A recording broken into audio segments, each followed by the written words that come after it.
Peace and blessings, family. It's your brother Hakeem, and in this video I want to read y'all the chapter called The Fool and Its Eater by the Most Honorable Elijah Muhammad, How to Eat to Live, Book 1. So it starts off as, neither I nor you can thank Almighty God Allah in the person of Merciful Muhammad enough for going after the very mainspring of life, that which everyone loves to keep as long as he possibly can. Even animals, beasts, insects, fowls of the air, and fish of the sea want to keep their lives.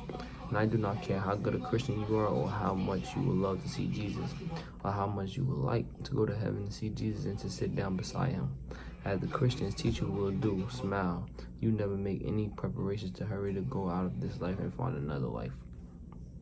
The very law of nature teaches us to hold on to this life and not let it go if we can help it.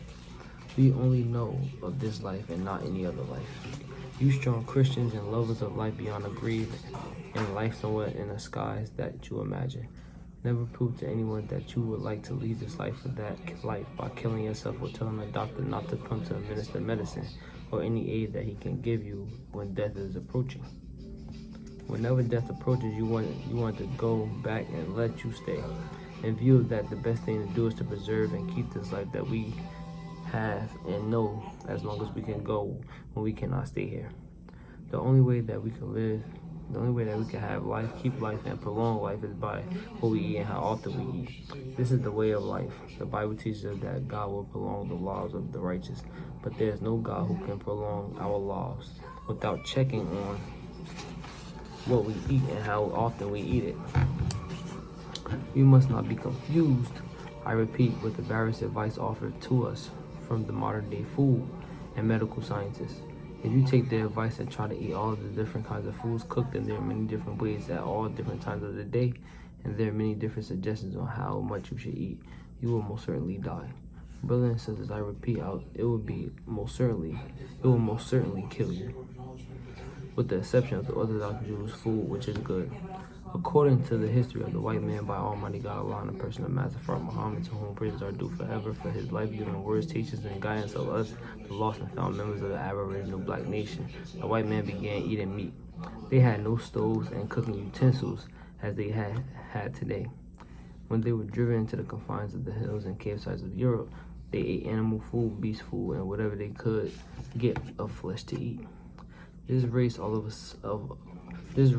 with all of its modern scientific knowledge of how to grow food and receive the best food the earth produces, and still great flesh eaters. They have taught the word to man to eat as they eat.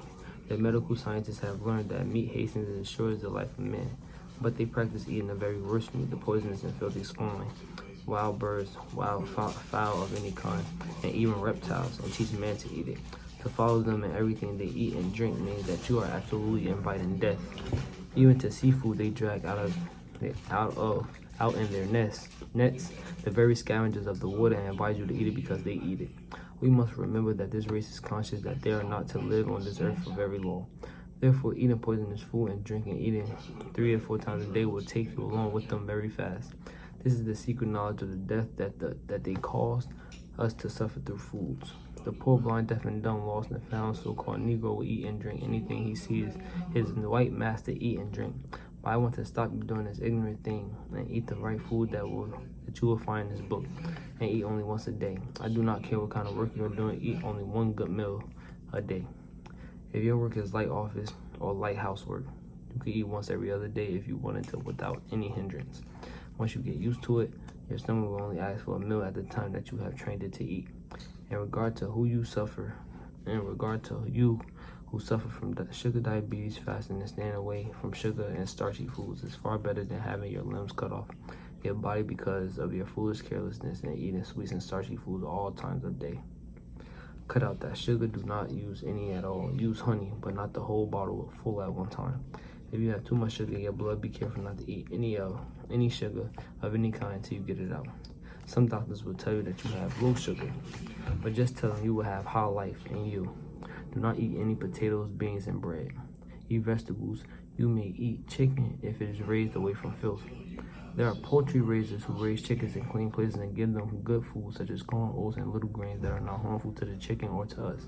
They also give them bread and milk. You do not have to fear eating chickens like these, but if you can't do without eating any kind of flesh, that is fine. whole milk that is clear of TB germs, which is tuberculosis germs. It's best for us to drink, but if we cannot get whole milk, we can drink the milk that the dairies, have, but we should boil it at a certain temperature in order to kill that probable germ. Drink plenty of milk and eat butter instead of so much of this artificial butter made of vegetable fat, and you will have better health.